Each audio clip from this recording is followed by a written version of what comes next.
प्रिय छात्रों, हिंदी के इस शिक्षण सत्र में आपका हार्दिक स्वागत है। आज हम सूत पुत्र नाटक के 5वें भाग का अध्ययन करेंगे। इस भाग में माता कुंती के चरित्र चित्रण की हम चर्चा करेंगे।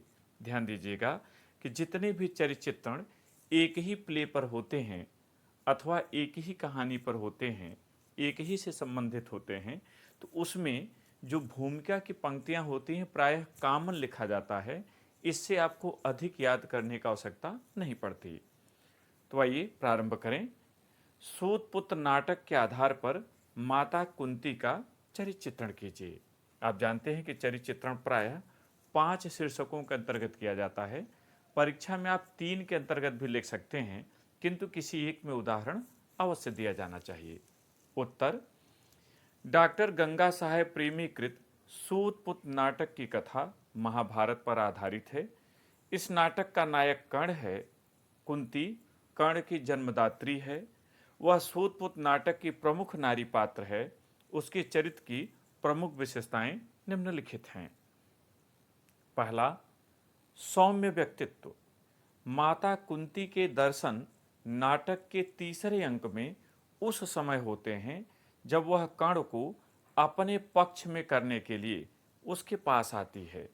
उस समय उसका सौम्य व्यक्तित्व भारतीय विधवा का पवित्र एवं मनोहारी व्यक्तित्व है, जो देखने वालों में मातृत्व एवं श्रद्धा की भावना उत्पन्न करता है। नाटककार के शब्दों में, उसके काले लंबे बाल खुले हैं, शरीर पर श्वेत रेशमी साड़ी है और कंचुकी शोभा दे रही है। मुखमंडल पर सौम्यता विराज रही है। दूसरा, मातृत्व भाव से परिपूर्ण। कुंती का हृदय मातृत्व भाव से परिपूर्ण है। महाभारत के युद्ध का निश्चय सुनते ही वह अपने पुत्रों के कल्याण के लिए व्याकुल हो उठती है। यद्यपि उसने कर्ण का परित्याग कर दिया था, तथापि सभी पुत्रों के कल्याणार्थ न केवल वह उसके पास जाती है, बल्कि उसे अपना पुत्र भी स्वीकार करती है, जो उसके मातृत्व भाव का स्पष्ट प्रमाण है। वह कहती है, तुम शूद्रा राधा की नहीं, छत्राणी कुंती के पुत्र हो। तुम मेरी पहली संतान हो कर्ण।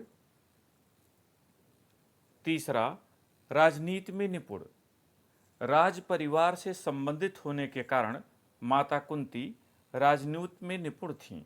वे भली भांत समझ गई थीं कि दुर्योधन की सारी आशाओं का केंद्र कर्ण है, अतः वे कर्ण को पांडवों के पक्ष में करने के लिए प्रयत्न करती हैं।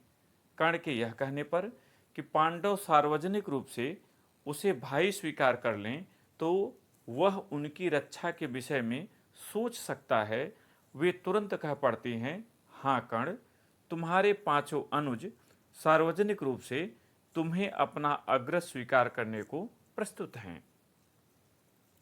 चौथा, स्पष्टवादी।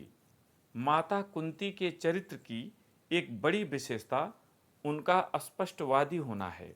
माता होकर भी वह पुत्र के सामने अपनी अविवाहित स्थिति में माता होने की व्यवस्था को स्पष्ट रूप में कह देती हैं। वह कहती हैं, पुत्र, तुम्हारी माता के मन में वासना का भाव बिल्कुल नहीं था। यह सब मेरी बाल सुलभ जिज्ञासा के कारण हुआ।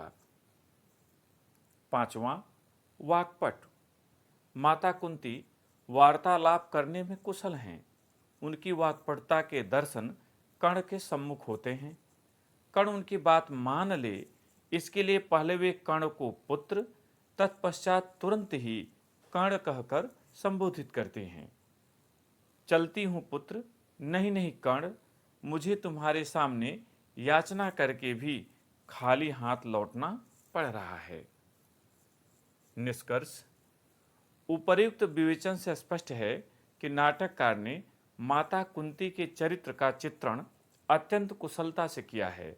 माता कुंती के कथनों से यह सिद्ध होता है कि एक माता द्वारा पुत्र के कल्याण की कामना उसका स्वार्थ नहीं, अपितु उसकी सहज स्वाभाविक मनोवृत्ति का परिचायक है।